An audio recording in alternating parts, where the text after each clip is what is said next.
Awesome. Well, welcome everybody. Welcome to our first ever virtual SourceCon Twin Cities. It's hard to believe it's been over a year since our last meeting. I mean, 2020 has been a crazy year, as we all know. So for those of you joining us for the very first time, welcome. Thank you so much for being here. I hope one day we're able to meet in person. For the new people, I'm Madelon Deming. I've been in a sourcing and recruiting role for over a decade, and I was actually able to attend my very first SourceCon a couple of years ago, and it totally changed the game for me. So that's why I wanted to bring a local chapter to the Twin Cities, basically so we can all share knowledge and strategies and basically how to empower and support each other in our sourcing and recruiting efforts. So if you haven't been able to attend a SourceCon event, like the big SourceCon event yet, I highly, highly encourage that you check it out. It's a multi-day conference of all things sourcing and recruiting. It will change your sourcing and recruiting world. I promise you, it's totally worth going. So our local SourceCon Twin Cities chapter is led by myself and Luke Doubler of Recruiter Central, who's also our sponsor tonight. So thank you, Luke.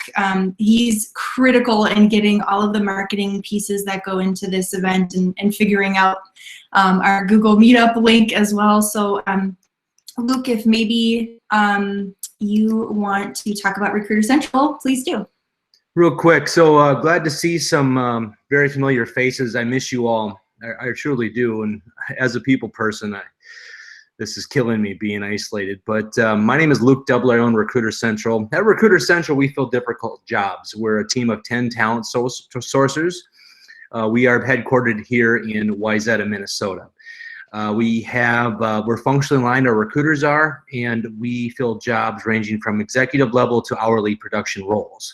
I can tell you some of the things that I've heard is, us recruiters were certainly been on edge. We've had our ups and downs. I can tell you that innovation is more important than ever before. Everybody's listening, everybody's learning, but the recruiters that are doing well during this time are the ones listening and adapting the most. And so what I would encourage you to do is, it can be kind of a downtime sometimes in recruiting, especially if you're a people person, but I can tell you that with all the tools and technologies that are evolving, this is really truly a unique time to be a recruiter. And we're blessed and honored today to have what I think are some of the most recruiting, innovating leaders in the whole field with us. And one's local and one used to be local. And so, in the spirit of learning and growing as a community, I feel so honored that we have both our speakers with us today. And so, again, my name is Luke Doubler. If your company needs any help filling those business critical, difficult to fill jobs, hit me up at recruitercentral.io. Nice to see you all. I look forward to working with you. Sorry, my slide just decided to go away. There we go. Can you guys see that again? I think, can you see Madelon's presentation screen right now? Can we see that? No, we cannot see that. Madelon, go to present your screen. Yeah. It went away for some reason.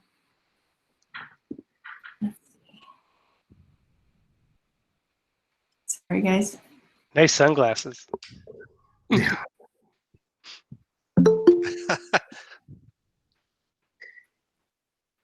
And we could go to plan B2 and have the presenter, there we go. And now it's coming up here now. Okay. I just thought these were funny to, I'm sure we've all felt like at least one of these memes before during 2020. So flip it back. And so that's I got a funny one. So memes are a great way to advertise, and my wife and I made one about living in Corona, and it got featured on Ellen DeGeneres' show where the kids are climbing all over me. I'll share it after this, but made me kind of a star in my own mind. That's exciting. Yeah, for me, maybe. Nice. Well, as always, connect with us, especially during the year when, we obviously can't be in person right now. So more than ever, connect with us. We're pretty active on our LinkedIn group of SourceCon, Facebook. We have accounts kind of all over the place, but connect with me, connect with Luke. We are always looking for speakers and sponsors for future events. So in 2021, if you want to get more involved, even at like a leadership level, or if you want to be, a speaker, well, I promise we won't torture you too much. Please let Luke or myself know. We'd love to have you join and hear some of your ideas of what you want to talk about. There is a comment section on the right side. I did forget to mention that. So if you have questions or comments, feel free to mention that. And I'm also re-putting a lot of the stuff Madelon is saying in the right-hand column in the comment side. Nice, thanks.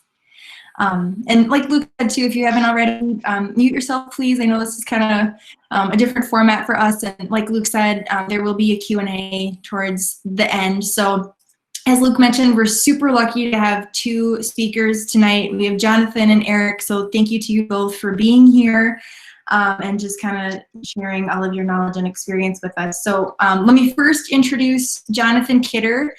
He's currently a technical recruiter level 2 at Amazon, and he is the head wizard of wizardsourcer.com. He's got over a decade of full cycle recruiting experience. He started his career at one of the largest RPO staffing firms in the world. So that gave him the experience to connect with other 5,000 recruiters, and Jonathan became a leading expert in sourcing. So we're super, super lucky to have him.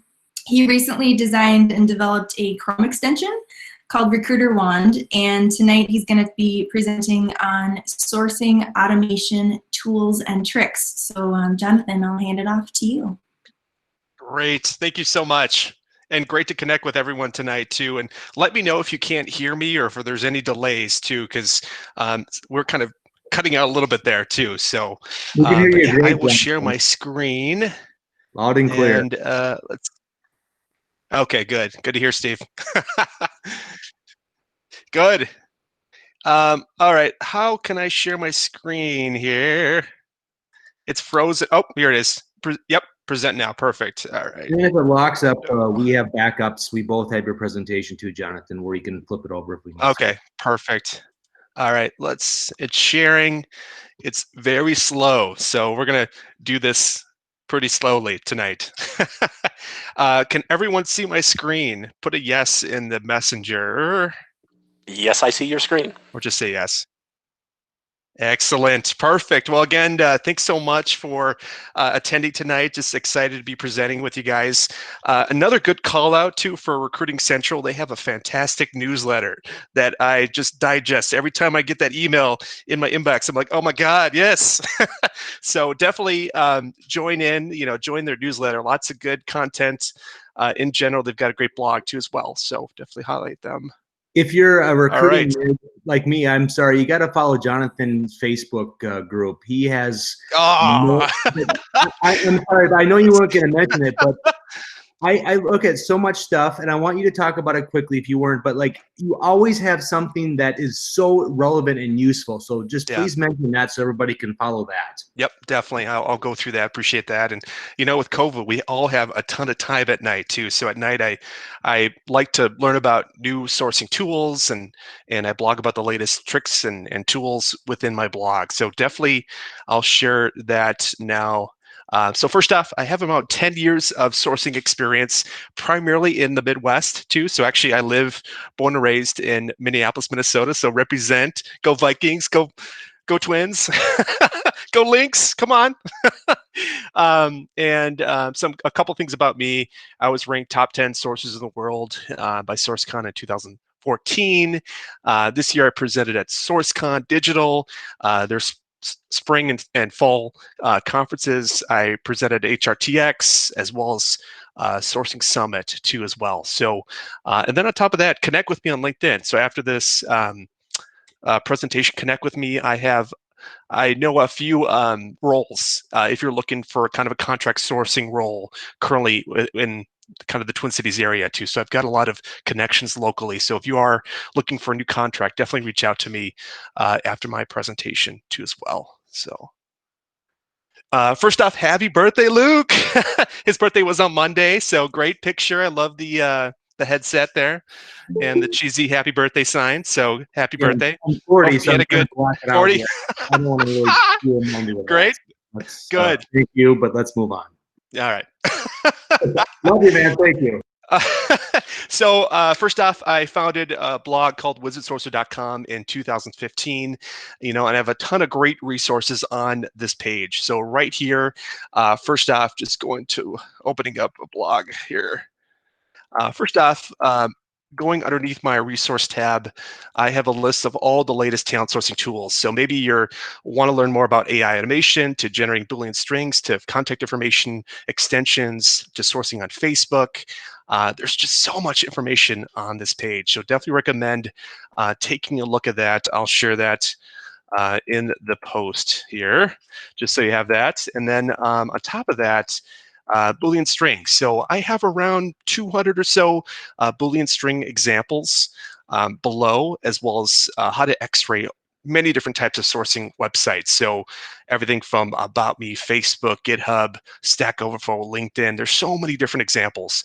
And really, you can kind of plug and play. So whatever types of roles you're recruiting or sourcing for, it's just a great list, a great resource to kind of dive into.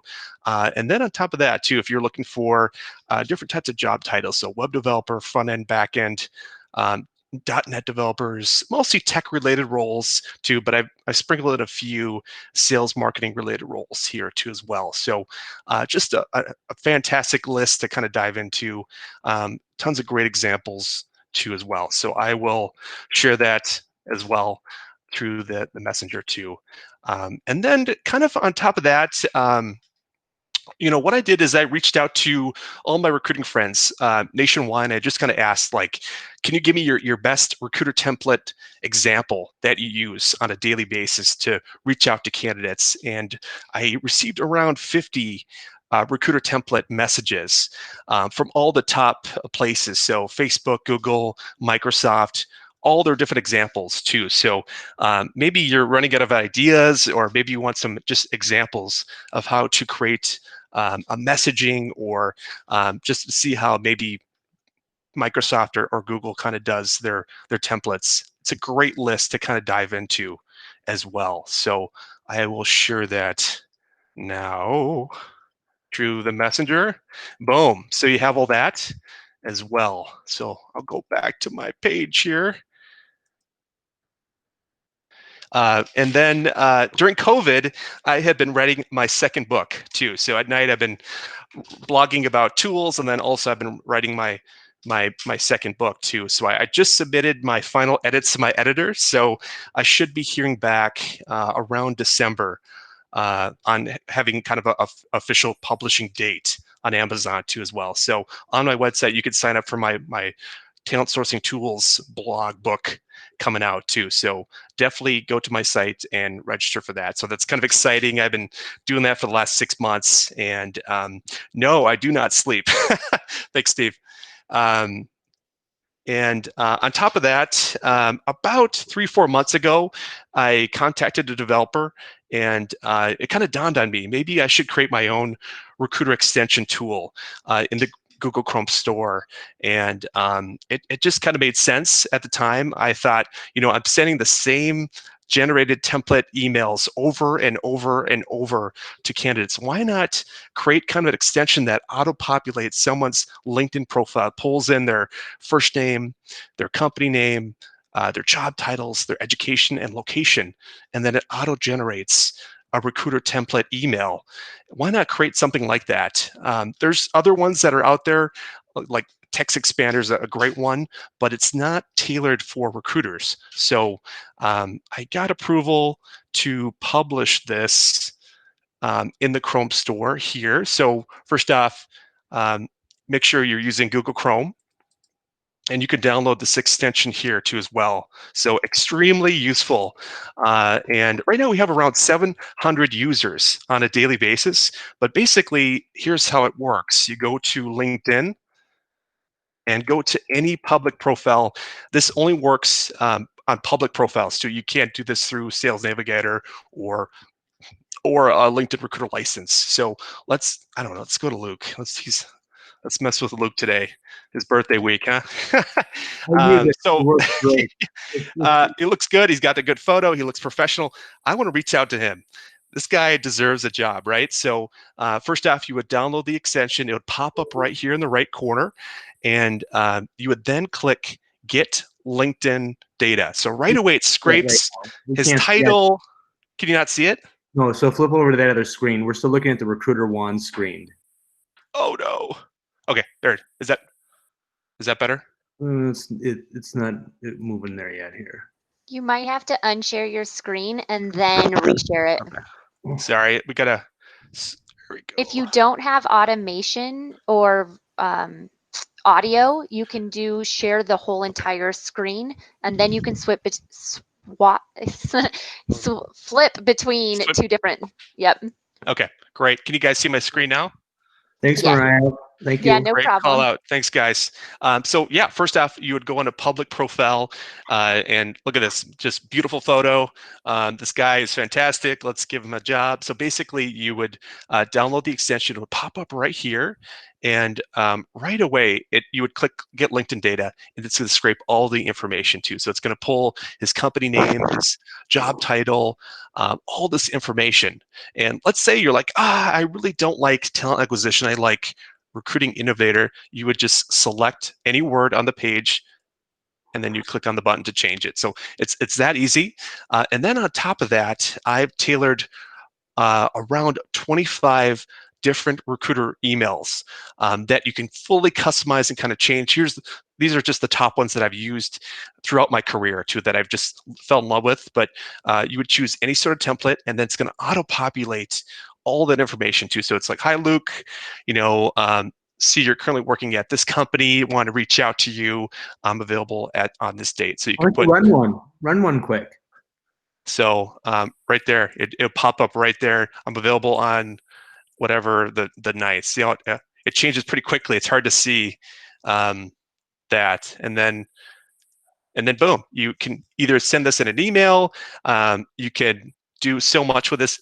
I'll go to a different example here too. So Robin, get information, pulls it all right there. So pretty quickly, and then you would choose kind of the template. It auto freezes, goes back, and then you'd put, hey, I'm open on the 23rd, and then copy that information too. So right away, you could go right to your messaging, send that message, and again, you could fully customize all this information too. So for following up or reaching out to just passive leads, it just makes my job so much easier, quicker, faster.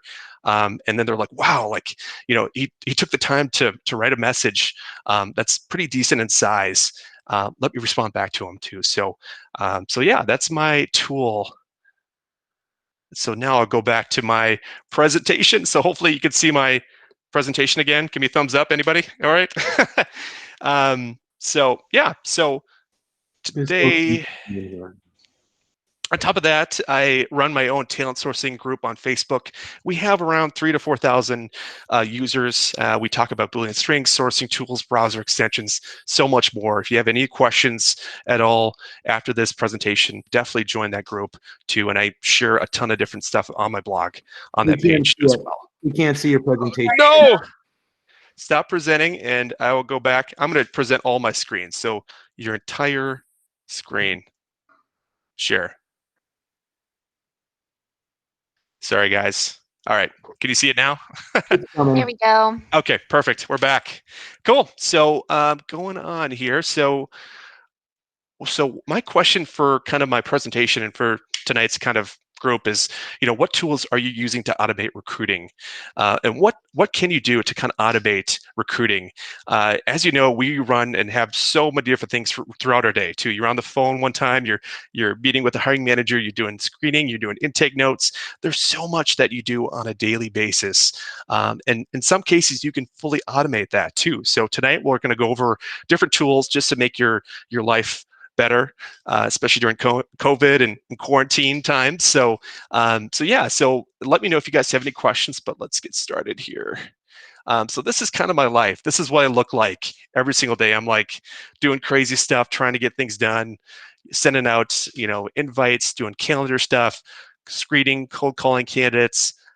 This is my life on a daily basis too. So, and thankfully there's tons of different tools that you can kind of learn about to automate certain mundane tasks throughout your day too as well. So, and kind of there's 4 levels of total automation too. So one, basic automation is just kind of performing simple tasks, no special knowledge is needed.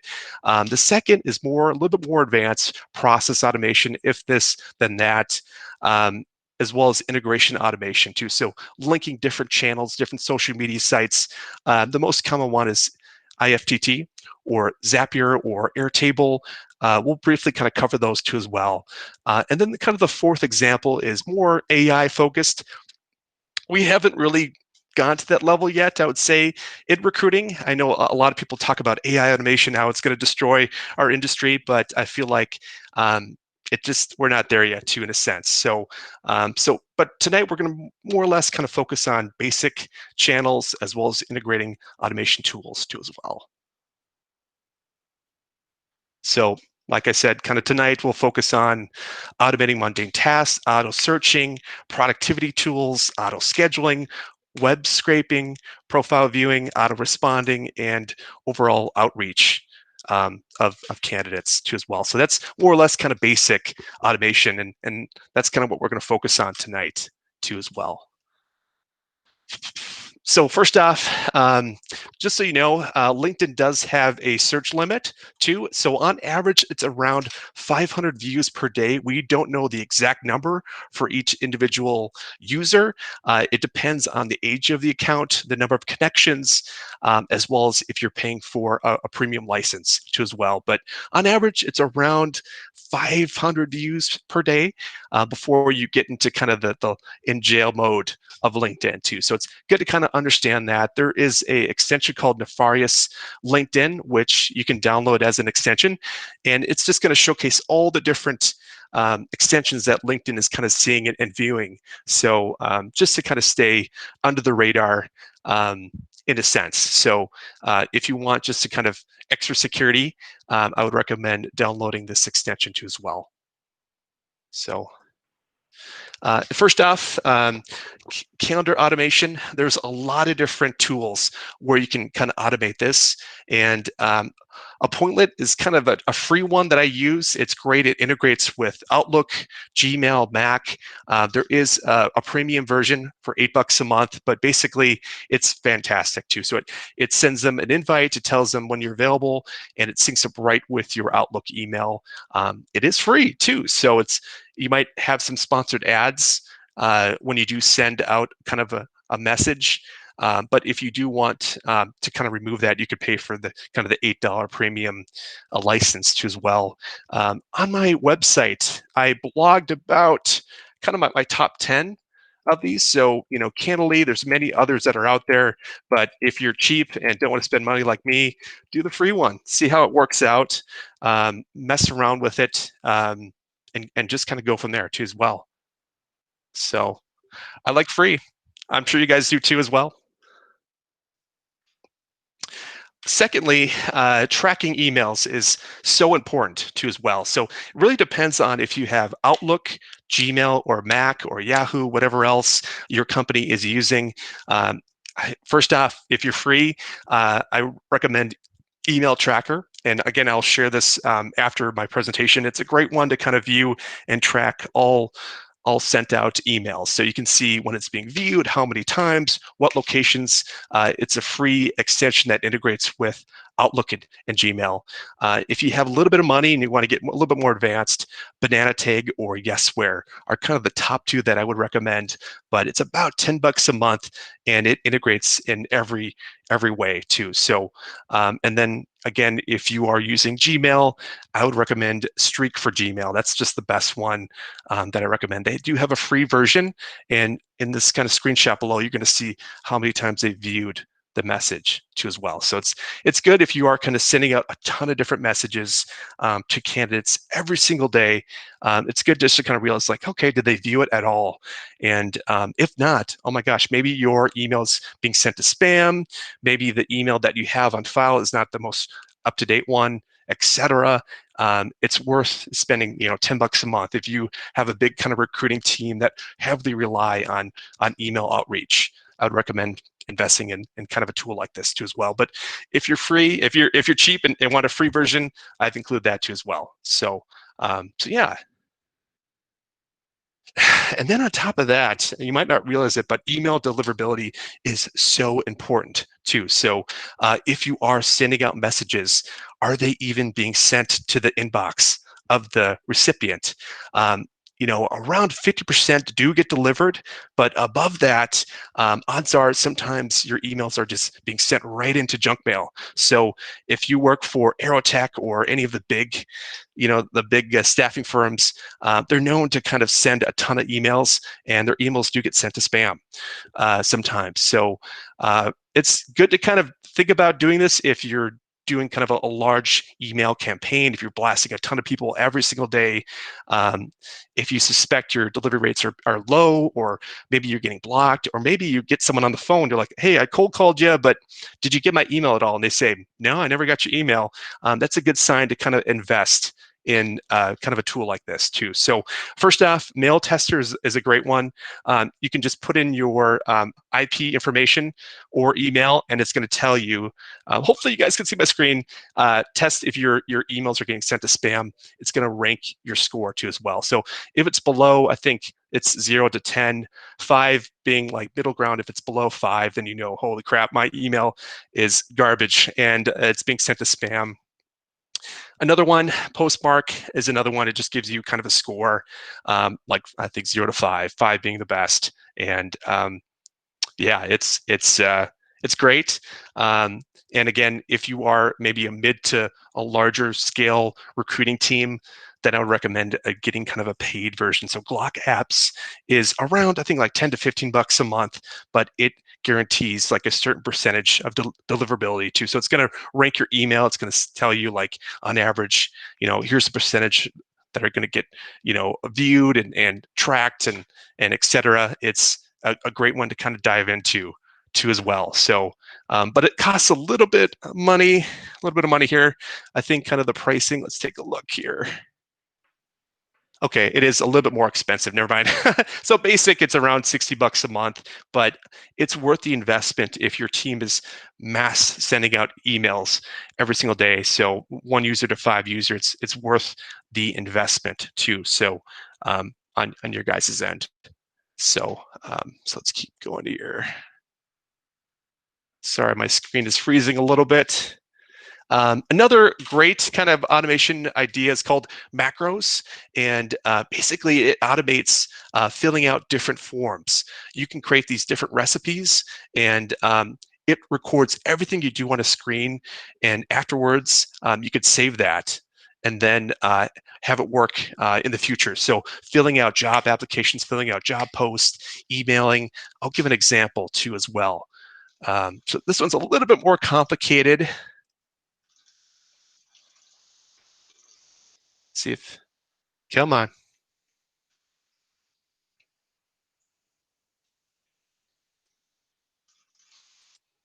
Let's open this up. Okay. Can everyone see my screen at all? Yes, we can see the Okay. record a new macro here. Okay, great. So it's a free version. You can pay for a paid version too as well. But for me, it's a great way to kind of track. You could fill out different applications. You could search on LinkedIn. If you're doing kind of the same thing every single day, it records all those different tasks too as well. So I can't do kind of a live version just because I'm afraid it would freeze my screen, but definitely would recommend, diving into this, experimenting, seeing it's worth kind of exploring in more detail too. So macros is another great one to dive into. One that's a little bit more advanced is UiPath. very advanced, but basically you can automate a ton of different things. So I will go to the main screen, and just as an example, it can integrate with so many different things. So it can integrate with an Excel, to your Gmail, to Outlook, to Word docs, and it automates so many different things. So you can auto respond to people through email. You can add data in. I mean, it's very advanced in a sense. But this one is, they do like a premium license per year. It's around $1,100. So, but a little more advanced if you are getting into more automation and automating different tasks that you do every single day. So maybe you're more or less kind of an RC, and you have to auto send out calendar invites. You can integrate different emails, follow-up emails, reply emails. If someone responds to an email, you can auto-respond back to them. So very advanced, but definitely worth kind of exploring in more detail later on. Here, let's go back to my screen. So My Robot Works is kind of a newer extension in the Google Chrome store, and basically it automates auto reach outs on LinkedIn. So let's go to LinkedIn, and once you would download their extension from My Robot Works, it would pop up right in the right-hand corner here. And basically what it does is, I can show you. Please log in here. Good. So let's log back in here. You would create kind of a search. So you go to your search, and this works on all public profiles. And let's say you're building kind of a search string. I don't know. You just type in Java developer, Minneapolis. Very simple. So here's kind of your list. And you could get more advanced with the additional features, but basically like, hey, I love these people. I want to send them a message, and I want it to be fully automated. So you would go to kind of the message section, and you could edit this completely. So first name, it pulls in all their information. Right here, you can kind of see that, how it pulls in their first name, their company title, and location. And you could create your own kind of template and send up to around 50, I would say, messages per day, give or take. So, and again, make sure you delay it. My recommendation is to delay it more, so LinkedIn thinks you're a human being kind of sending out these messages. Limit to around maybe 50 to 100 per day. Keep it small. Keep it underneath the radar in that sense. Are these sending connects or actual messages? Both. You can do both. So you could go back, you could do connections, see right here, or you could uncollect that, connections if you're not connected with them, or you could just do messaging in general too as well. So in that sense. So, and again, you could send all these messages and then create kind of export into a project and then save it within the tool right there too as well, within their kind of their dashboard tool. And pretty great, I would say. If you don't need to kind of dupe check like I do, or maybe at a larger company you don't have as many competing people on LinkedIn. If it's just you, then I would recommend doing this tool, just because you can kind of send out messages to different people based on any sort of Boolean string that you do create publicly too as well. So, but yeah, you can send out connection requests or just direct messages to these candidates in that sense. So great tool. I think it's around $10 per month, but definitely worth it too as well. Have you noticed that LinkedIn Recruiter's search, like the regular search, is getting worse? Well, because I have LinkedIn Recruiter, and I think some people have it on here too. Have you noticed that it's getting less and less user friendly with the goal of pushing people to LinkedIn Recruiter, Jonathan? I agree. The goal is to get you to pay for a license too as well. So if you just have Sales Navigator, if you don't have anything at all, I mean, I've seen it where it cuts you off after 50 views, or if you're doing too many searches per day, it cuts you down dramatically too as well. So yeah, that's unfortunate too. So about LinkedIn is that they do everything in their power to make you pay for a license in that sense. So, which is kind of a bummer. You've been getting good results with that project, with that other tool you're just showing us that sends messages? Yeah, for my robot works. It's a great one. There's other ones that I can kind of briefly talk over to as well. If you're just new to this, I would recommend doing this one just to kind of get your feet wet to see how it works out. There's other ones out there that I'll just kind of briefly cover too as well. But if you're new to the scene and you wanted to see how this does with outreaches, then it's worth kind of doing a demo. So yeah, that's how it looks like on the inside. I'm going to go to this one. Machine Sourcer is another one. It does the same sort of thing. It's around like $5 to $10 a month, and it builds kind of a pipeline too as well. So very similar sort of features. So basically, you would create your own custom search on LinkedIn, and then you would create kind of a lead list, and then you would select all the people that you want to message. And then it pulls in all their information too. So first name, company, industry, and you could generate whatever message that you want to send. You could send them directly to your jobs page, like, hey, just want to connect with you. Looks like you're within the same kind of industry. Here's a job that I'm looking to kind of recruit someone. You look really great. Would you be interested in kind of talking further about this opportunity? So, and you could do that, 50 to 100 per day, and odds are you're going to get a decent amount of responses back too as well. And make sure you're not spamming, you're focusing on quality leads too as well. So another one, Seekout is fantastic as well, and they have so many different features within this tool too as well. So I know Eric is going to talk about Seekout a little bit, but I can kind of log in and showcase Seekout. It does so much, and hopefully it allows me to log in. Here we go, dashboard.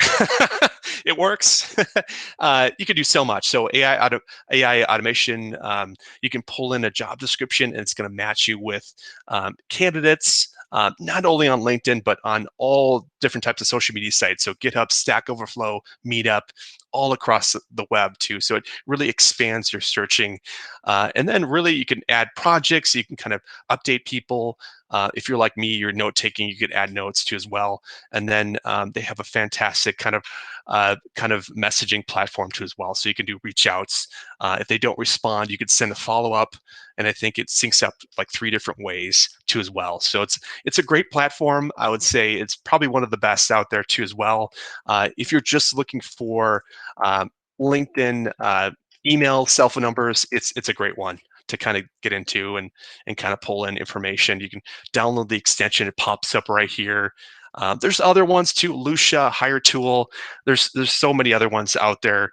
But I would say, Seeka is definitely just the top tier. If you want to invest in a tool, that would be kind of my top suggestion as well. So as an example, you could pull on a page. It's gonna scrape their information. You can log in right here, and then it's going to give you their cell phone number, and it's so much more. So it's going to freeze my page. So here it is. You can see it. So email. Actually, this is my robot works. Sorry. This is another one that does a great thing too. It just gives you all the information as well, all the links too. So fantastic in a sense. So there's so many different tools that are out there. So let's go back to my stream here. Another thing really I love about Seekout is that when you are doing kind of a Google search, it's going to showcase kind of a more in-depth profile of someone. So you could do a Boolean search on Google directly, and then it's going to expand your search. So example, it's going to say, it's going to give you the person, it's going to showcase the last time you visited the page, and then it's going to add more kind of tags. So you could add these people to projects.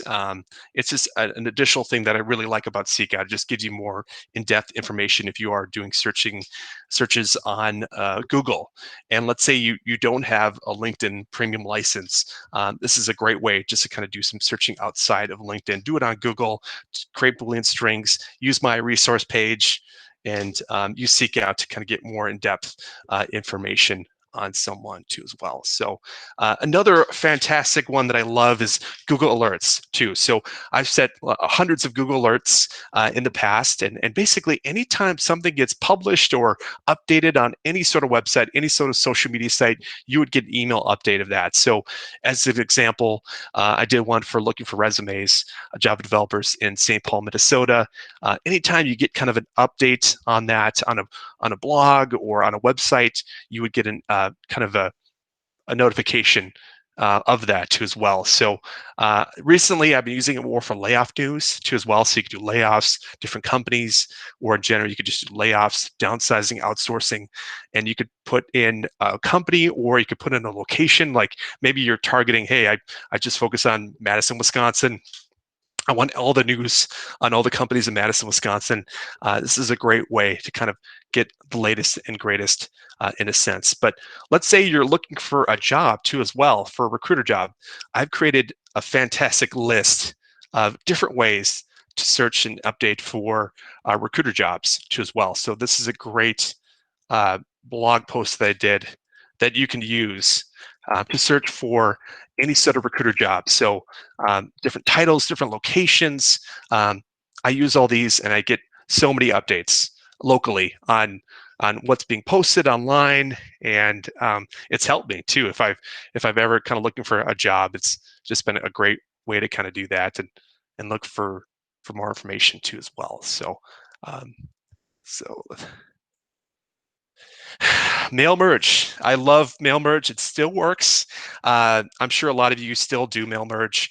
I wrote a fantastic post about mail merging, but basically, if you don't know what that is, you can kind of create either a Word doc or Excel doc of someone's first, last name, email address, and then you can send them an automated message too as well. So I'm not going to go into too much detail on this, but I wrote a blog post of how to do it step by step here, and it's fantastic too. I've had fantastic results doing kind of mail merge. Where did we go, people? Let's go. Okay, I lost my screen here. Oh.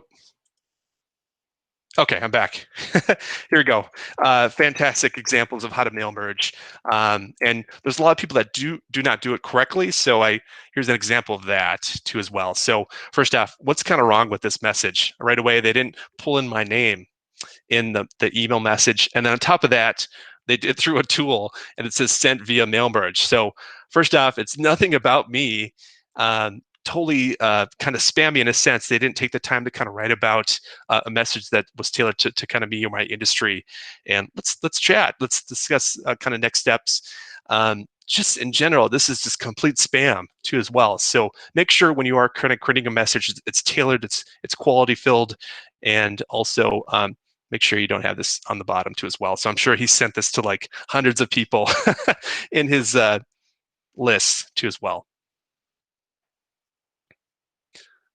I discovered this around, I would say about 2-3 years ago, but basically you can send text messages over email, and it's a fantastic hack trick that I discovered, and I've had really good results by doing this too as well. So first off, you need to have someone's cell phone number, and then you would go to this page website, freecarrierlookup.com, and you would paste in that cell phone number, and then basically it would give you this as example.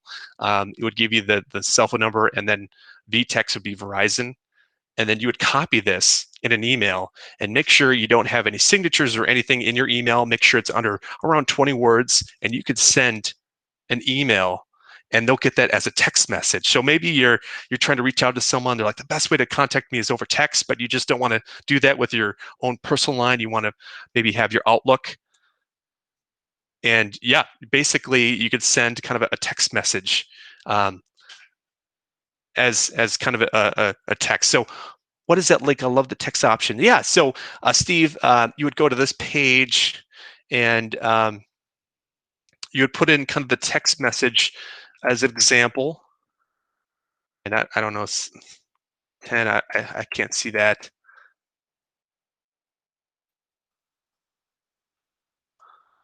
And basically, you're going to put in someone's cell phone number. Okay, it's Verizon. And how you would send a text, you would copy that.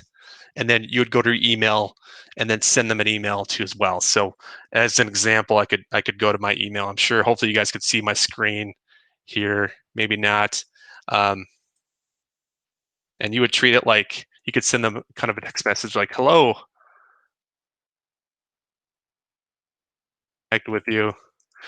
and leave this blank, leave everything blank, and send them a text message that way too as well. So let's see if I get a text on my It phone. worked really well. You can get Okay. like just it's easy, especially like tech candidates who don't want to talk. I've noticed really high response rates just by sending a text, and I don't know. I use it for tech candidates all the time. Yeah. Agreed. It's great. It's a free way to do it too. I know there's many other tools that you could pay for this service, but it's a great one to kind of dive into too as well. Do you know if there's any violations with if somebody is on a do not call registry with their cell phone? I mean, obviously we wouldn't know that using this tool. So have you come across any of that? Great question too. No. So really, I would use it for someone that has already responded in a different way, like, and then you kind of ask them, "What's the best way to kind of connect with you?" And they say, "Oh, over text message," or they're maybe like a millennial or Gen X. It's a better way to kind of communicate over text message. So if it's completely cold and they've never seen you or talked to you before, then it's a little bit more risky too as well. So they might. There's no way of putting you on a do not call list, but at the same time, they could mark it as spam, or if you just sent a text to your normal line, cell phone line, they could mark that as spam. So in the future, when you are calling other candidates, your cell phone number could say incoming spam too as well. That's happened to me a few times where I would cold call. I've used my cell phone number here and there, and then now when I call people, sometimes it does say on an iPhone, it says incoming spam. So I'm like, oh no. So that's kind of a negative thing from that. So that's why for me, I do change my number every year or so for kind of for that reason too as well. So because I cold call so many candidates every single day. So another great example is called Bomb Video, and this is a fantastic way to send a video message over email. So they would get an email just like this one, and you could tailor it specifically for the candidate too. Like, hey, here's an example.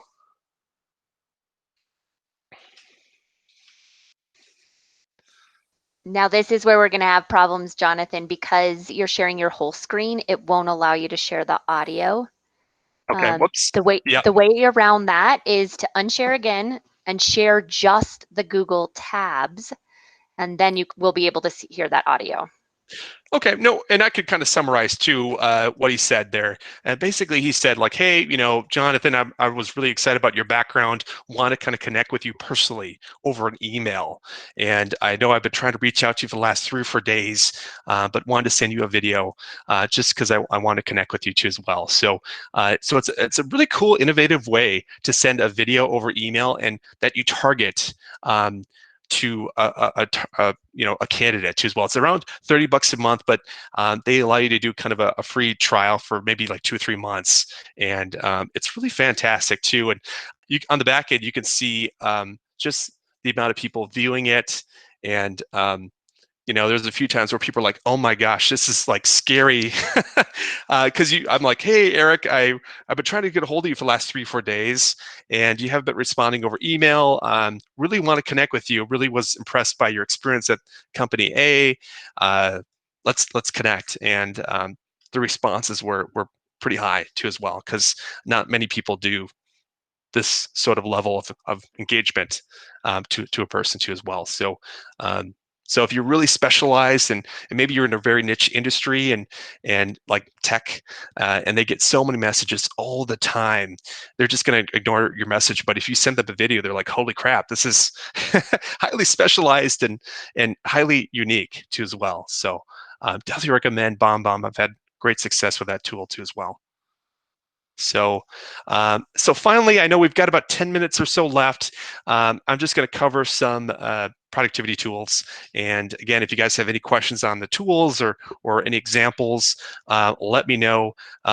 Sean, Kelly, fantastic. Google Voice is free. It's great. I definitely would recommend that to you as well. Also, for using kind of Google Voice, you can get the area code that you're sourcing in. So let's say you live in Minnesota, but you focus on the Bay Area. I did this in the past. I got an area code number for my phone, through Google Voice. So then when it calls, it's incoming call from the Bay Area, and just the responses are a lot higher too as well. So that's a great tool too as well. So so WhenX, I love WhenX. This is an extension that allows you to see kind of your previous searches on Google too. It's going to tell you maybe the last time you viewed any sort of page too as well. And it pops up right here.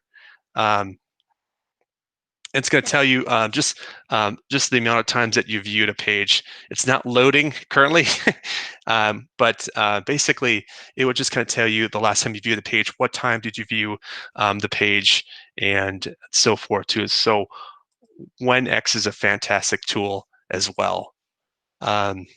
Yeah, there's a lot of different things that I use.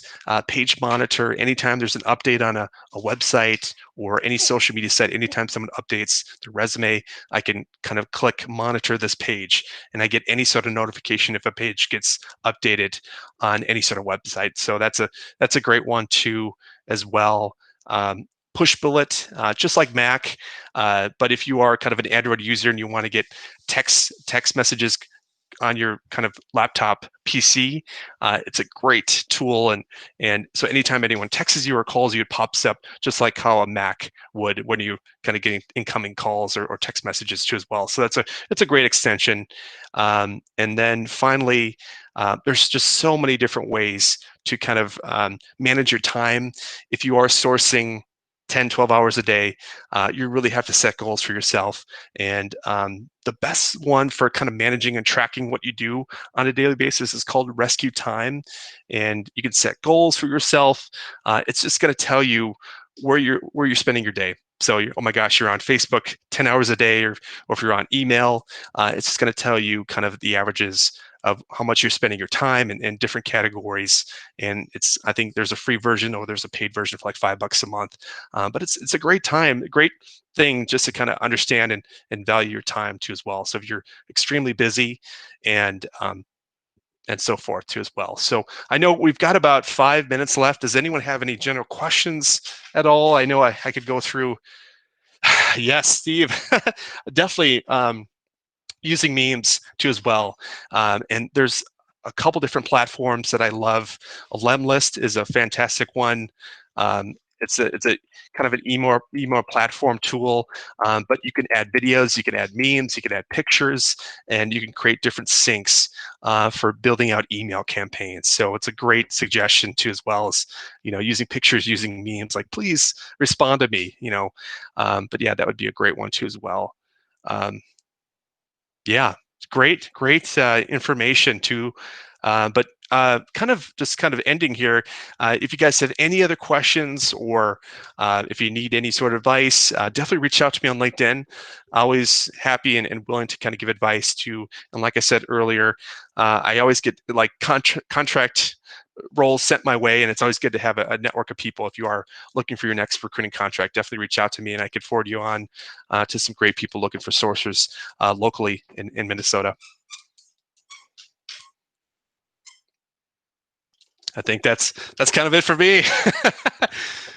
Thank you, Jonathan. That's great. Well, Luke and I will keep an eye too on if there's other questions and comments, but it's just like chock full of information. My goodness, thank you so much. And I love the under the radar pro tips for LinkedIn as well, because I always get a little in trouble with LinkedIn. So I'm going to try that Nefarious one. That's new to me. Yeah. Awesome. And I know you had mentioned Seek Out as well, which is kind of a nice segue to Eric, our next speaker. So Eric has over 18 years in recruiting and staffing industry. And needless to say, he loves sourcing. We're so excited to have him. He now works for Seek Out in a sales role, but he's worked for iSIMS and Zep Info. He is a 7-time speaker at the SourceCon event. And dozens of other conferences, webinars, presentations, all that sort of stuff. So very excited to have you, Eric, and I'll let you take it from here. Excellent. Thank you. When we all got together back in, I think it was February, I was in the Minnesota area, and I soon after that left in April, and I've been out in Tucson, so I'm talking to you today from Tucson. Can you see my screen by chance? I hope you can. Sure can, Eric. Excellent, excellent. Back then, I was working for ZapInfo, and many of you know in the area, ZapInfo was sold to Indeed, and I moved on to SeekOut. So although this presentation has a few SeekOut things in it, it's really not about SeekOut at all. It's really about things that I believe that recruiters could kind of benefit from that are the essentials. A lot of the stuff that Jonathan showed you is fairly advanced. You know, scraping is advanced, scripting is advanced, being able to send templated email can be fairly advanced. So what I wanted to do is kind of piggyback off his advanced presentation and go back to some of the basics and kind of fill in some of the gaps that maybe could be a good reminder if you aren't doing some of these things, and sprinkle it with a few nuances of things that have happened this summer that people are trying and using to complement the old steady ways. So to start off with, these are the tools everybody I know generally has as a base unit. There are very few recruiters that I know that are using Apples every day to source. Most of them are on Windows machines. A lot of people are on Gmail or Outlook, and you can look through the rest of the list here, and I would bet that probably 8 out of 10 of these you're probably using on a regular daily basis. Of course, many of us now are using conferencing tools like Zoom, which we might not have been using before. Maybe we're using Skype or something like Microsoft Teams. And now, of course, you know, this evening we're using Google Meeting, which has upgraded a great deal from Hangouts a few years ago. So most of us have never had any decent training or a lot of in-depth training on these complex tools. They are faceted and they have many features, and we're just expected to pick them up and use them. And maybe as they've upgraded over the years, you haven't stayed current with some of the features that are available as new features came out with the new upgrades. So wanted to go back to some of the basics. So as you can see, let's start with the very basic, which is the clipboard. And I'm surprised how many people don't know that your Windows clipboard actually is a 24 cartridge clipboard. You have the ability to actually store 24 items. And to put things in your clipboard, people are kind of surprised that they don't always do it the way they need to. Most people clip and paste, cut and paste. But you can actually open your clipboard up and see it. You can have it in your toolbar. You can have it on any of your Microsoft Windows applications on the left-hand side by just underneath the paintbrush here. You can actually click on this little icon here underneath the paintbrush, and you can actually open up this clipboard feature. Now, the clipboard is amazing because not only can you store 24 things, but you can empty it with one final paste, or power paste, I call it, the paste all feature button here. So think of it as you're collecting things. You could be collecting, maybe reading a job description and collecting information on a resume where you want to cut pieces out. You know, triple click is a great way to do a whole paragraph at a time. So if you want to clip a whole paragraph, or maybe you have a search string you've built in Excel and you want to grab that whole search string, rather than clicking and swiping, try a fast triple click and it'll select the entire paragraph. The one I use below that even more frequently is actually the control double click, which is if you're reading a job description and you go, I want this keyword, I want that keyword, I want this keyword, I can just hold my control button down and double click on each of the keywords. And then after I clip maybe 10 or 15 or even 24, I can then hit Control C and it'll copy all of those into just one cartridge of my 24. So it'll bring in, you know, in this case, this example here, triple click, double paragraph. I actually collected 5 words in a paragraph, and when I actually put it in the clipboard, it put them in all as 5 separate words. Okay, that wasn't a paragraph that I grabbed them all over the page. So when you do that, you can actually use your clipboard to actually put together a Boolean string very, very fast. Okay, so if you're using the control double click methodology, then you can quickly build a string because you can just hit Control H, which is the replacement feature, and then say replace all the paragraph marks with a space or space. And you can take a 24-word or 15-word selection and quickly put or statements in between each of the paragraphs, so you can not have to type or 23, 24 times when you're building a big Boolean string. It makes life a lot easier. So I use these clipboard tricks every day, and I've shown recruiters these for probably 10 years. It's a great refresher if you aren't using these. Virtual desktops have been around for a while, but many people don't really use them. And if you're not working in an office where you have multiple monitors, and maybe you're at home now on a laptop, or maybe you're hiding out in your spare bedroom, or you're at a coffee shop and you don't have multiple screens, what this does is it gives you ability to have multiple desktops. Now, I'm actually using multiple desktops as I'm doing this presentation. So let me show you really how it kind of works. What I'm going to do is I'm going to hit Windows key, Control, and right arrow. And when I do that, it's going to slide me over to another desktop. In this case, this desktop has my work I was working on before. If I hit arrow again, it goes to my third desktop where I can see everybody who's in the presentation, which is recording in here.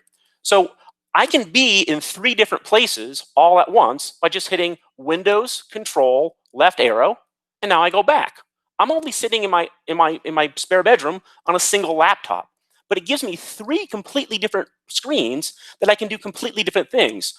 If I'm doing a Zoom meeting or doing a demo for SeekOut, I'm going to be working and setting things up in my demo screen, and then I have my other work on my other screens. So as soon as the demo finishes, I can go back to my prospecting and working.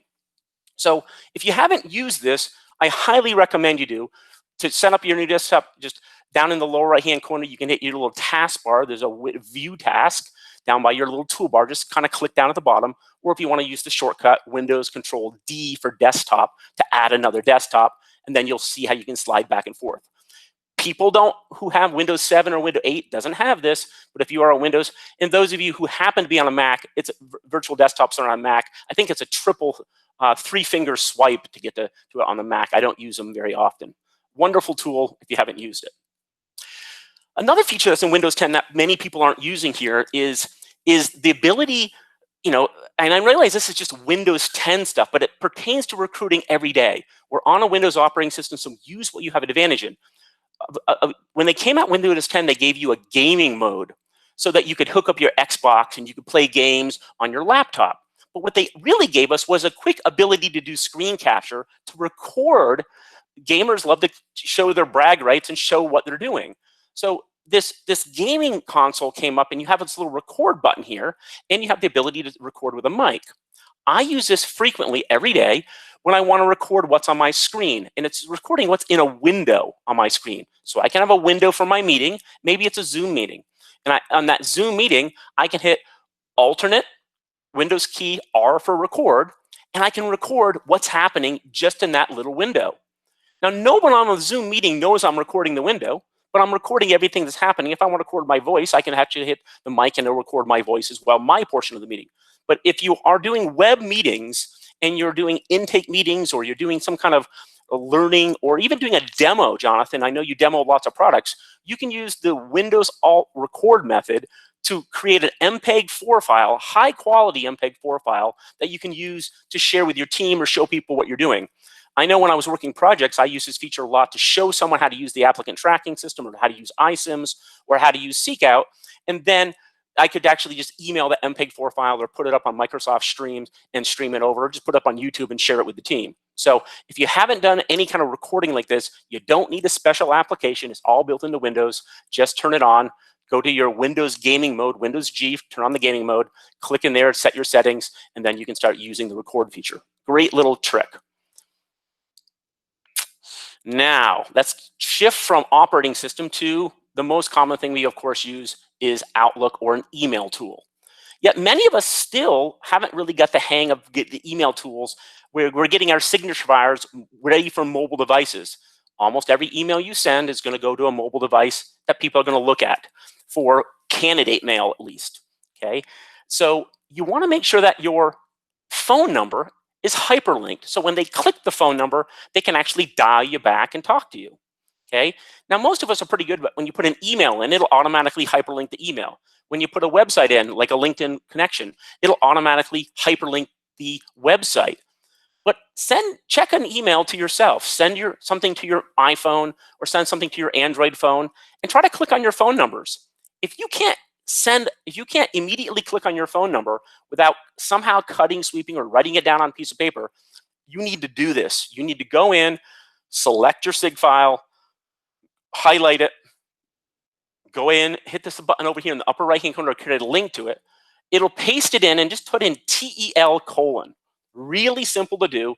But this way, you're guaranteed that when you email someone and they open it on their phone, they can just mash on the bottom of your signature file and they can call you back. So just make sure you do that. It's a simple thing, but many, many people on Outlook I get mail from, and even actually Gmail, don't have their signature file done right where you can hyperlink they're asking people to call them back and they forget the simple thing of hyperlinking that automatically. In email, we also have the ability to quickly insert graphics. We used to have the Clippy, which everybody picked on them, and the Clipper machine, the tool that would actually give you the ability to clip different things from different sites and annotate them. But many years ago, they just put this back in. I think it was in 2013. They actually just included it in Outlook now. So if you have an email open and you're in the body of the email, all you have to do is go to your insert menu, scroll over here underneath the graphics where you're actually putting columns in, and you see a little picture of a camera.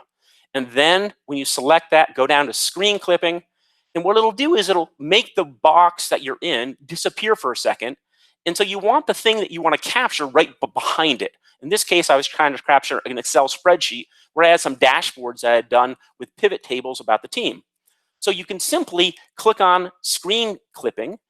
It'll go back to whatever's behind it. And then you can swipe with your mouse a rectangle. And as soon as you release the rectangle, it'll insert it as a picture directly in your email. Now, this is really good if you want to make sure that no one's tampering with your data and make sure that it's a static image of a snapshot in time. Or maybe you're capturing your company logo, or maybe you're capturing a quote off a candidate's survey or something. Or maybe you're in your applicant tracking system and your reporting system sucks, or you can only see it in your screen, but you can't really report out and you want to send someone a pipeline. You can just capture it this way and quickly send pictures of what you can't otherwise get in a report sent to hiring managers. So just go in here, insert, slide over to the little camera and scroll down to clipping. It's a great way to send images of what you're capturing on screen. Okay, so it's the exact opposite of the video thing we just talked about, where you just want to do a still shot. Okay, I'll pause here for a minute. Went through some of the real basics. We're going to get a little more complex now. Any questions on the first few things? Is this things that you've tried before or have ever seen before? Everyone's quiet. You can ask questions if you have any questions.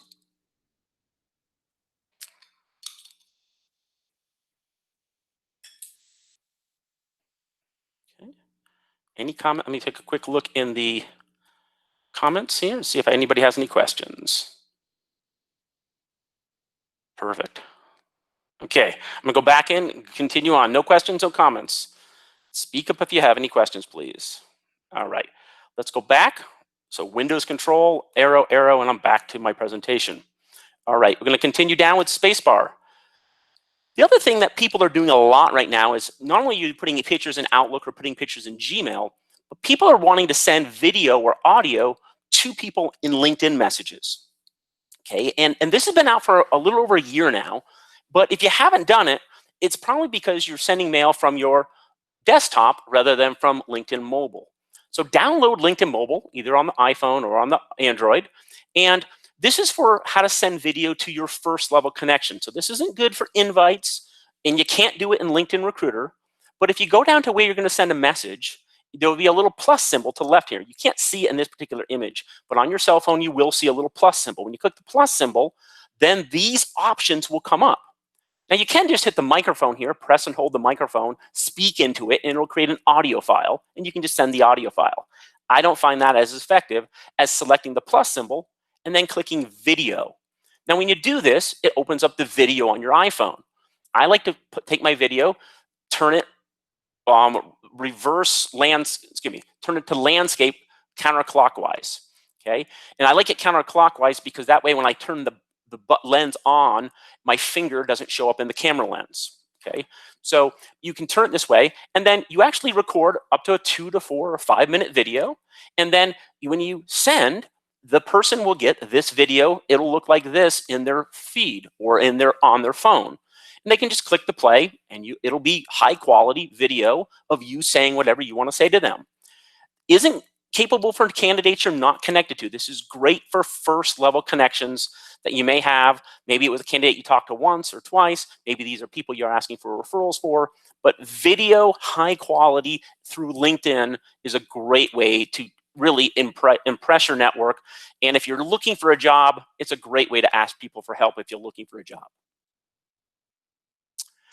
Similar, but different, is on your mobile phone. You, of course, this is the plus symbol I was showing you earlier. Okay, but right next to the plus, there's now like a little camera here, or a little scheduling.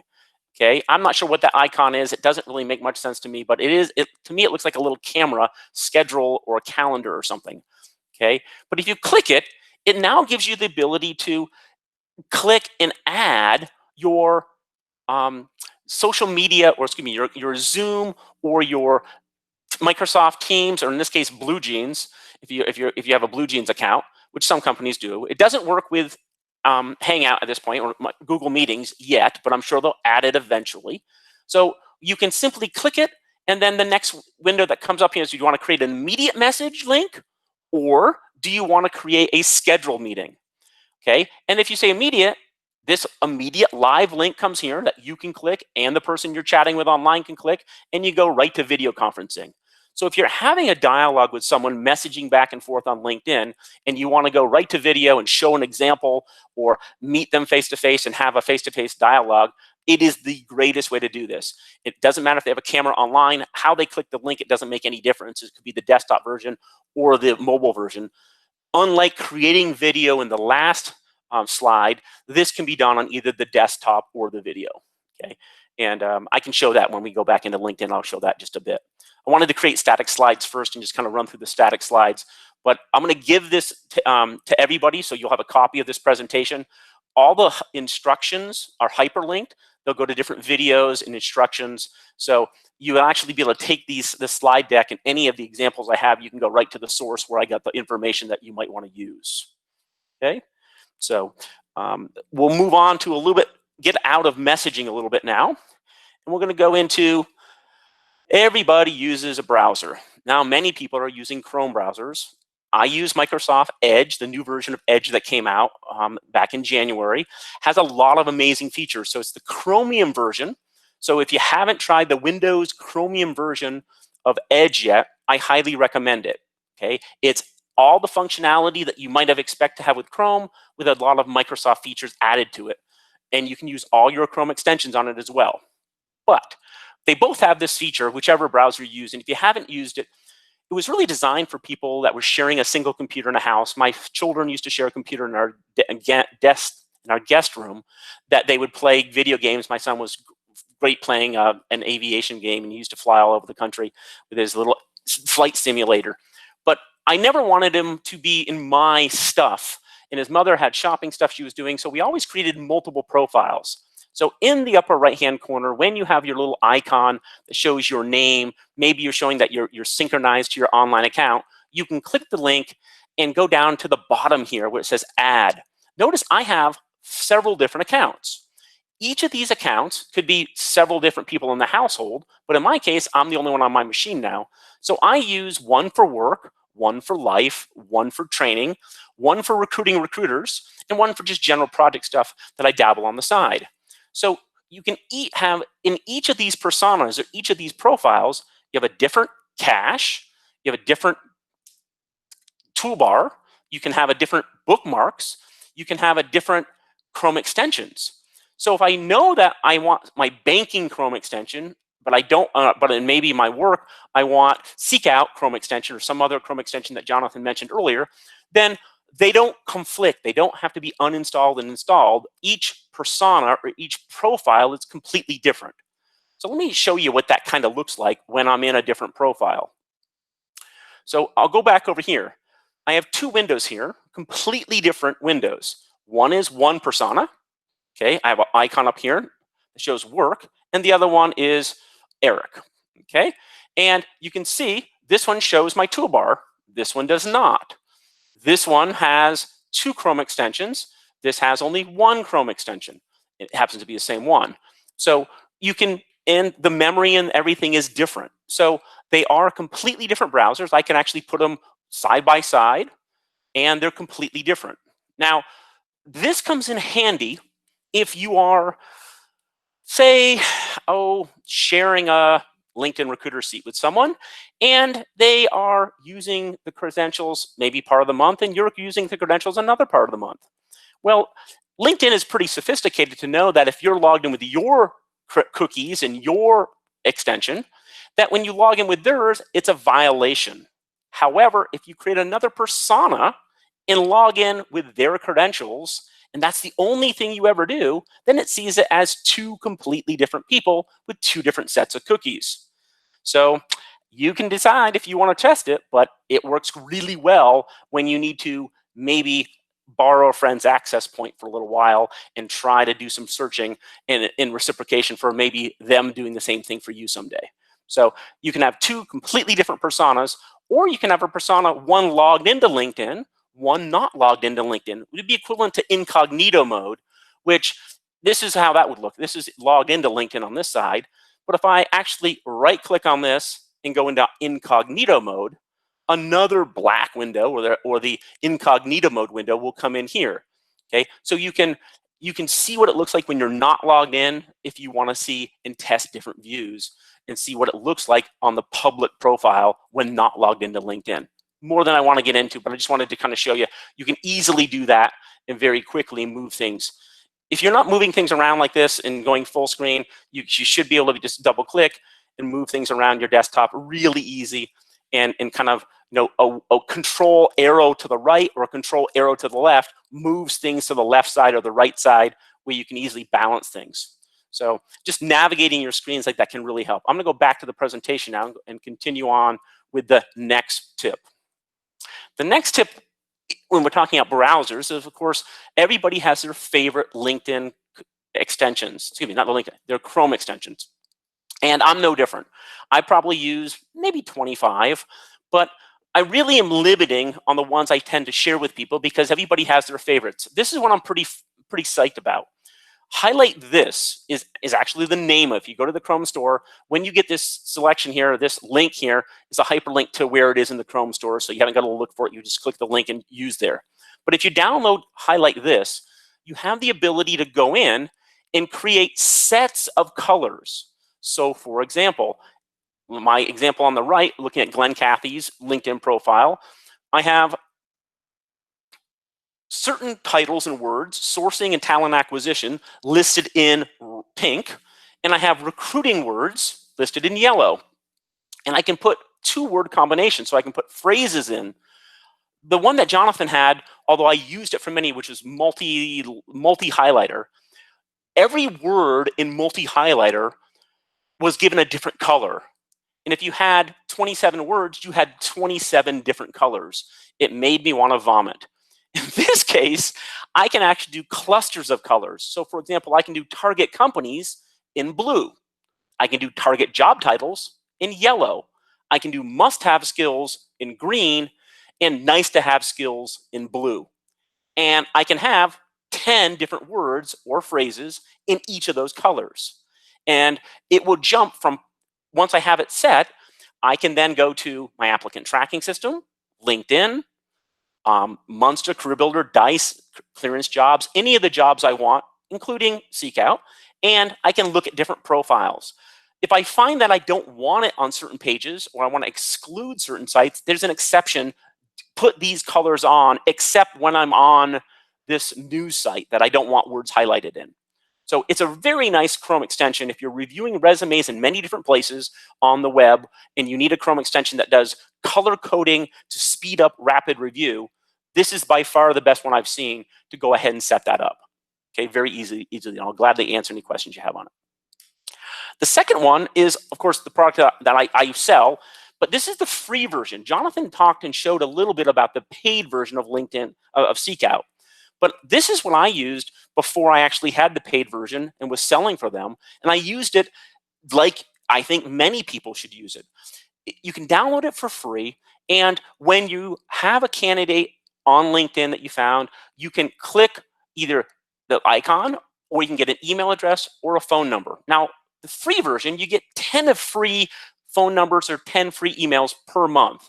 That's not a lot, But I know a lot of recruiters who have multiple LinkedIn profiles for their dog, their cat, their brothers or sisters or uncles or aunts, and they use different browsers. So you might have different ways to get different extensions. So if you're getting 10 a month for your primary profile, that's great. You also have the ability to actually buy more. So if you wanted to spend as little as $40, get 100 more email or phone lookups. They do increments of 100 for 40. So it's only 40 cents for a phone number.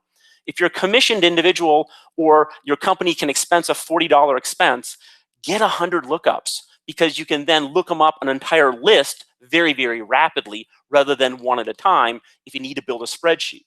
You also have the ability with the free version to actually export these or build a project, and that project can be exported to a spreadsheet, but more importantly, it can be shared. Okay, just like LinkedIn Recruiter, you can share a project. If you're on a free LinkedIn account, not LinkedIn Recruiter, and you're browsing people on LinkedIn, you can go, yep, I like this one, this one, this one, and randomly pick 100 people you like. And of the 100 people you like, they end up on a list. Well, you could export that list, but if you don't really want to export it, but you just want to share it with your colleagues, maybe a client-facing recruiter if you're a sourcer, maybe a hiring manager, you can just send them the link. Once again, the person who gets the link, all they have to do is take 2 seconds to register on SeekOut, and they, not paying anything, they get a free version, and then they can share your collection. They can comment, they can share information back and forth.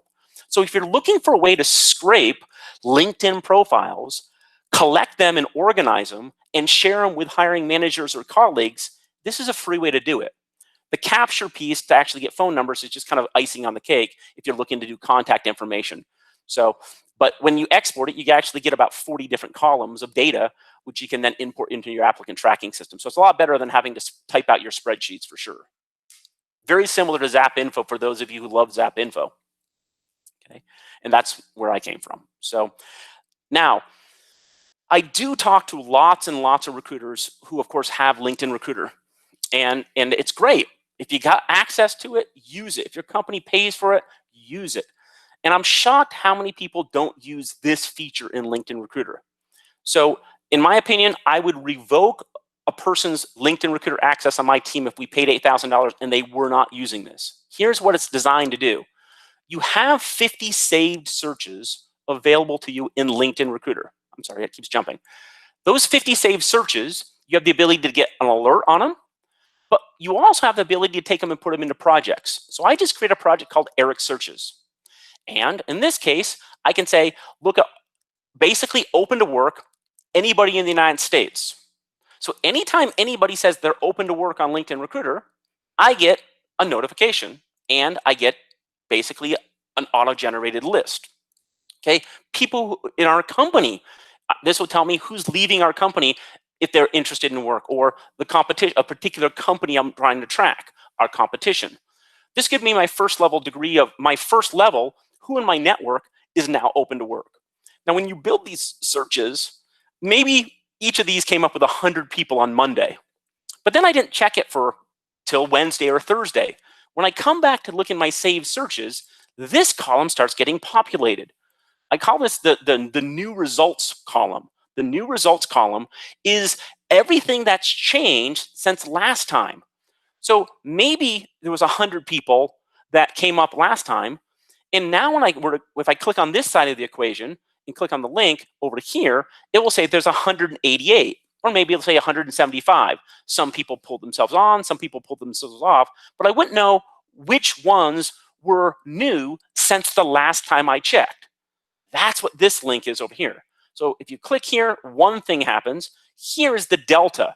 This says last time since you checked, 88 people have now started looking for work in your network. Or in this case, 747 people are now open to opportunities in a variety of skills that I put in my search around the United States.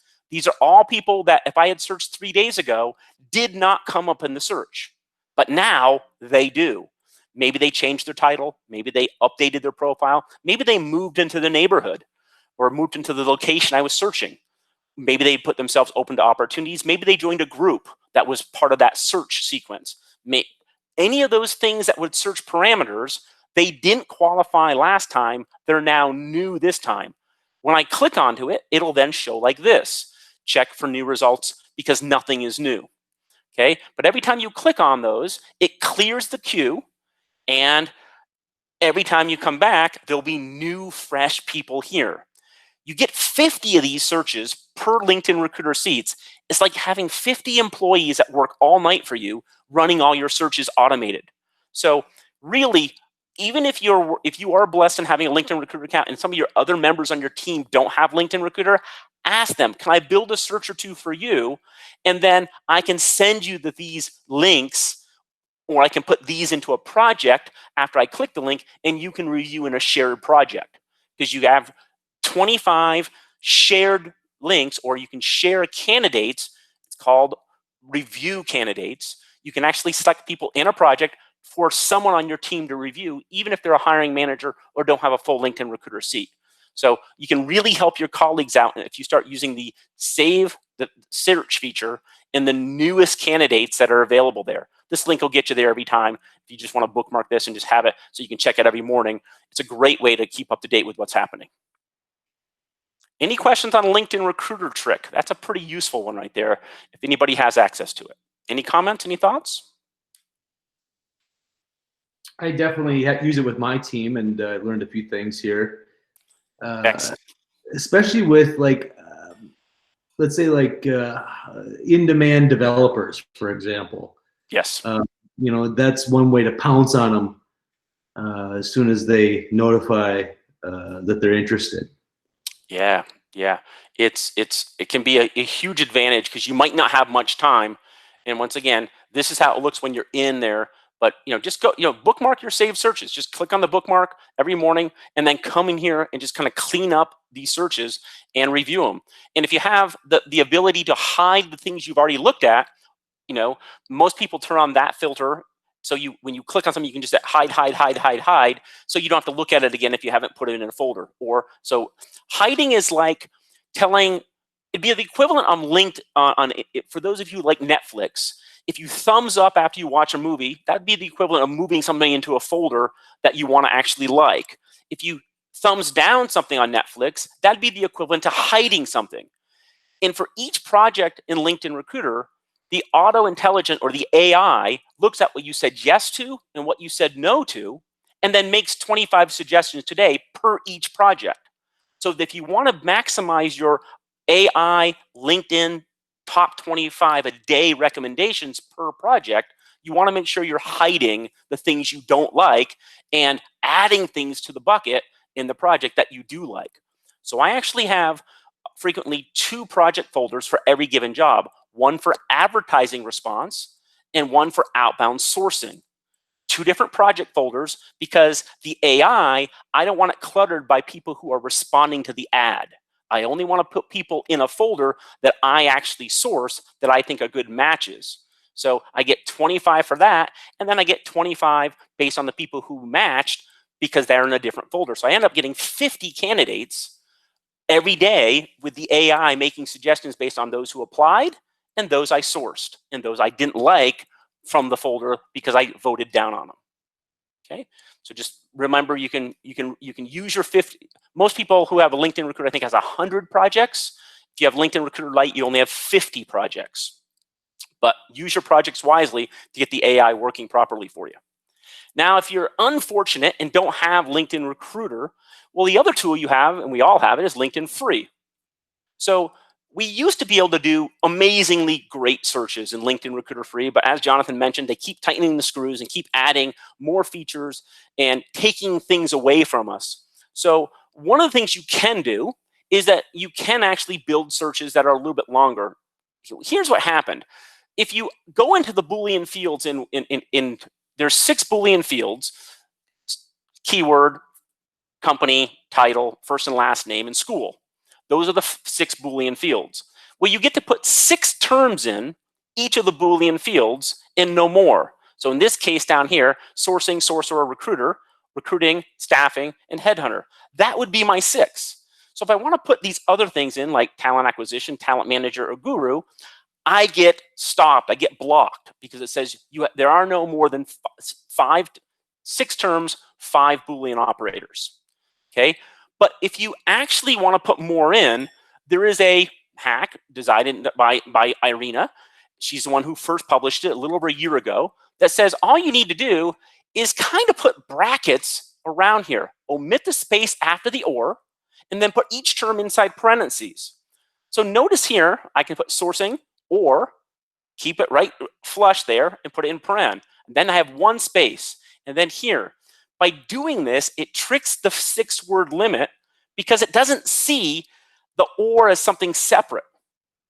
And you can build very large searches this way. So same thing with the names. So I use names and titles because it's a quick way to see the example actually work. So let me go back over to an example here. And you can see here, when we run a search results, let's see, let's go to this one. Nope. Thought I had one teed up here. So the one behind it. There it is. Okay, you have the ability to have your searches, and you can bring those up. I thought I had it teed up. I'm sorry. I thought I had it right there. Let's see if it's, oh, there it is. It's one back.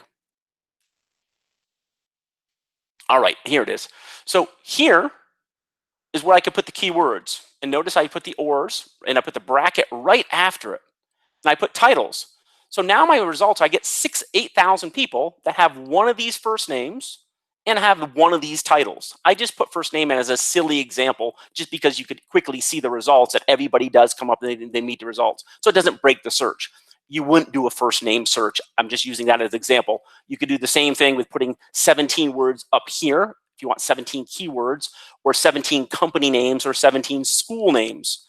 But just realize all these fields, the keyword and the other 5 here, now don't have a restriction of only 6 words. So if you're on the free version and you're been limited by that, I've just shown you the hack to get around that. Who knows how long it'll be around, but it's been at least a year now, and it's been really, really helpful for people who don't have LinkedIn Recruiter. So give it a try. Okay. All right. Now, getting to the end here, obviously a lot of people are still trying to search Facebook, and they're using Google to do it because there hasn't been a good way to search Facebook for about a year, year and a half now. So the best way to search Facebook that I've seen is using the Google search syntax or the around operator to do that. So this blue, colorful, red, green example down here is just an example I like to show people. You can build a large Google search that has 2 around statements in it. Basically saying, I'm looking for someone with a computer science background whose title is developer or software engineer, somewhere around education. And the around command with a number after it is Google's way to say proximity search. It's the equivalent of saying near. I want one of these green words, near or around, one of these words, school or education. Okay, so these titles were we're around their title for work. And because the way the Google page looks, the way Google indexes the non-logged in version of Facebook, it will always put the titles near where they work. Very, very easy to do. So I want people to kind of get used to looking at it that way. Okay. The second grouping is all these blue words. One of these cities is around within 4 words of the 2 words on the profile that says either current city or to present, because they were currently working in San Jose to present. Okay. So we're just doing 2 clusters. We're doing 2 around statements. One is green words around black words. The other one is blue words around black words. Okay. Now the proximity search, 18 versus 4, you just figure out what works for you. These work pretty good for most searches I found for this Facebook search. Okay. And when you do that, this results come up just like this, very, very clean. And when you click on any of these blue links, you go right to their employment page. Now, my recommendation is don't be logged into Facebook when you do this. The page that you'll see when you're not logged into Facebook is the page that Google sees when it builds its index. Now, once you organize them, then you might want to communicate through Facebook or whatever, then you can log in. But if you're just looking for purely candidates to add to your list or to bring into something, a spreadsheet, or just review, I would recommend you don't log into Facebook when you run these Google searches. But it's a great way to pull up all kinds of people. Remember, when you do a Google search, you're only going to get up to 300 results you can view. It may say you have 2 million, but Google doesn't give you more than 300 results. Okay. The other thing I want you to make sure that you do when you build your Google searches, if you've never used an around command, understand how they work. If you've never used a pipe to replace the word or, that's all this is here. It's a pipe that says or. So every time you see a blue pipe or a black pipe, you could replace it with space, or space. Even single words like the word developer, when you put in quotes, it says an exact match. I don't want Google picking other things that I didn't like for the word developer. I wanted specifically the word developer or specifically the phrase, so I put both double words and single words in quotes. This gets you a very good search. Most recruiters have never seen a search that has the word site at the end. Most people put site at the beginning. I always put site at the end because it says, run this search, but only on this site, Facebook. And that's similar how you do a LinkedIn search as well. But how about around? Can you say it again, Eric? What define the around search? Why you have around caps again? I yep. missed. So the phrase, just like you can use ands, ors, and nots, around is a thing. This around operator, all capitalized because it should be, and a number that follows. Okay, so it has to have around, and then it says how around. How close is one of these words? In this case, I have one of the green words. So this word, software engineer, is around 18 words from the word work or education, because I know that the education or the work section on the resume is what I want. I can go to show you an example of what it looks like. So if you're here and I ran that exact search, notice the candidates that come up. Now in this case, I'm going to right click on that and I'm going to bring it in a cognito mode just so you can see what the Google engine sees. This is what the Google engine's looking at. It's looking at this guy's profile. We're not logged into Facebook. And when I said look for the word work, I'm looking for that word right there. Or I'm looking for the word education. And then I'm looking for the word software engineer within 18 words of that. In this case, there's only one word. The word Google is the only word between work and the word software engineer. So that's the proximity search. I'm saying it could be up to 18. So maybe the word software engineer could have been way down here. Okay, all the way up to work. So if I want to get more jobs, I increase the number bigger. But I also might want it down here because it's bidirectional. So in this case, this word software engineer is actually closer to the word education because I said have it within 18 words of either work or education. Okay, I that's suppose all it is. around would work well for if you're searching for like LinkedIn profile locations. You could go like around like the location in the state, maybe, or something like that.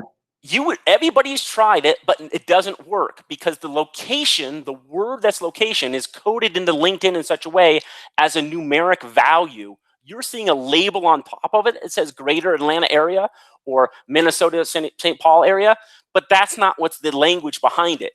So you can't use the around command to get you dialed into location on LinkedIn. Many have tried, all have failed. So, and that's a nice tee up because that is one of the reasons why LinkedIn using Google has limitations, because the way LinkedIn codes it, the index doesn't work well. So Seek Out did take the same public information that Google is indexing, and our search engine is just like Google is indexing what's on LinkedIn and Facebook. We took Seek Out and we indexed it, but we made our location search work. So we can actually search by header, we can search by summary, we can search by location, we can search by gender. So we have a couple of the things that we can search that aren't available in Google or any of the search engines being included. Because our search engine is searching the same data they're searching, but then we knew that things were coded a certain way, such as location, that Google could not do. We also know that Google will only give you 300 results. We wanted to give people up to 1,000 results, and Bing does the same thing. So if you are scraping, having 1,000 results that you can get from Bing or Seek Out is much better than just the 300 you can get off Google. Hey, Eric. So, yes. My name's Steve. I'm a recruiter. So with the work from home and people are increasingly geographically open to Yes. location, how Yep. does this work when someone lives in San Francisco but open to working for a Midwest company? I Then you mean, just wouldn't put you just don't put a location on there. You can put you can put where they want to work. So for example, you can leave off current city. Who cares where they right, live? Just say where right, they currently want to work. So this I would leave off this phrase current city because you don't really care where they live. You just want to right. know where they've worked in the past or what companies they've worked for in certain locations. Great. Thank you. Yep. So I prefer to use a double around. You could use a single around, but you'll get much better search site if you use what I call a double around site search. Look for titles around work or location, and then cities. And again, cities would be cities and states. Okay. Now all these cities are pretty specific, but if you needed a specific, Atlanta, Georgia, city and state would be more accurate because that's how it actually works. If there's like Burlington is a city that's in about 8 states, so you would want to put the Burlington, Vermont, so you wouldn't end up with Burlington, Massachusetts. Okay, so you could put city and state, just put them in quotes. But this has been working for over a year and a half now. We developed it at ZapInfo, and everybody used it. And when ZapInfo went away, this syntax still works. There's just no tool to make it work a little bit easier. Okay, Cool. so give it Thanks. a try. Yep. Thanks. Okay. Proximity search is exactly what the actual call is named. In Seekout, we actually made the proximity search the same way. So in this case, we're saying, look at the LinkedIn or information profile. In this case, we're saying, look for these 3 words, Java, software, engineer. But rather than looking at like a phrase, we said the ~7 is saying all 3 of these words can be in any order, all within 7 words of each other. Now, when you run this, I just wanted to run it and compare it, say not anybody who has the phrase software engineer. So maybe I would have already done a search for everybody that was a Java software engineer, but now I want to find people who didn't word it exactly the same way. So I not those people out, and I bring up this search, and I find 10,000 people in the United States alone that these 3 words, because maybe the word lead engineer is in there. Maybe it's senior software engineer on this side. So maybe there's some other words. Maybe the word software and the word Java is after the word software engineer. So the order doesn't matter when you do proximity searches. Okay, LinkedIn doesn't have a way to do proximity searches. Okay, in Google, you can only do 2 words around each other, but a true proximity search on a better engine, you can have as many words as you want in any order, in any combination. And that's called a proximity search. And some of the better search engines have that ability. Okay, so we do that in LinkedIn. I jumped around, but I wanted to show you some of the tools that people are using and some of the techniques they're using that are useful. I'll stay on long and answer any questions. If you have anything that is interested in seeing Seekout, you can click this link and go to the demo.